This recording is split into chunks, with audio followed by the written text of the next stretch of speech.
everyone. Good evening, and welcome to my channel.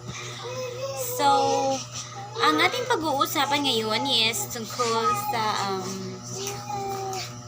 income. When we say income, guys, pwede tayo maghanap ng extra income or any apps na pagkukunan ng income. Bawal tayo mag-mention ng mga name apps dito, guys. Basta may mga apps. So, and then, dito rin sa paggawa natin ng channel dito sa YouTube, guys, magkaka-income din tayo once na mabuo sa ating channel. So, ano nga bang ibig sabihin ng mabuo? Mabuo means yung magka-ads yung ating YouTube, and then marami na tayong mga subscribers. Sana aabot ito ng mga 1 million, 1,000, yung mga ganun ba, guys. So sana day by day may mga bago akong mga subscribers day by day, may yung mga viewers ko mai-increase, yung mga ganun ba.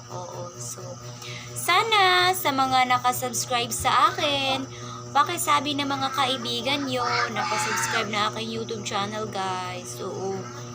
And then pa-click naman ang notification bell na all para lagi kayong updated sa aking mga latest videos in my channel. So yun na, guys. So Di ba ang topic natin this evening was all about the income. So, income. When we say income, nakadepende yan sa mga tao. For example, may work ka, tapos may income ka.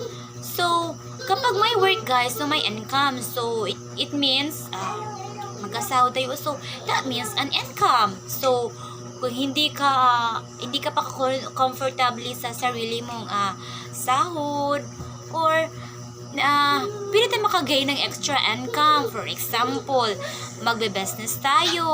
Yung mag-business tayo, guys, na magsimula tayo ng maliit na puhunan, yung mga ganun, guys. So, alam nyo ba, guys, na kapag maliit ang puhunan, sa katagalan, lalaki din yan, guys. Nagdidepende yan sa isang tao kung paano niya i-handle ang kanyang business. Yun, guys. So, yan ang pagiging income sa akin topic, guys. So,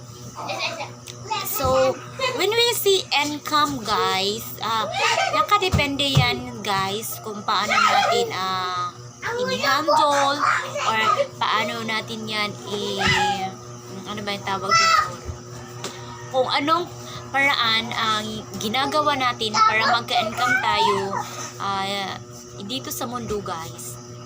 So kahit sa pagbablog, guys, may income tayo, guys, kasi once magka-income tayo, may ads na tayo. What I said in my introduction, na once na magka-income tayo, may ads na tayo, may marami na tayong subscribers, may marami magka-donate, yung mga ganun ba, o may ads tayo sa ating channel. So kapag once na may ads ang isang channel, guys, huwag nyo i-escape para magkakuan ba, guys, yung para ano ba dyan, ano ba tawag dyan,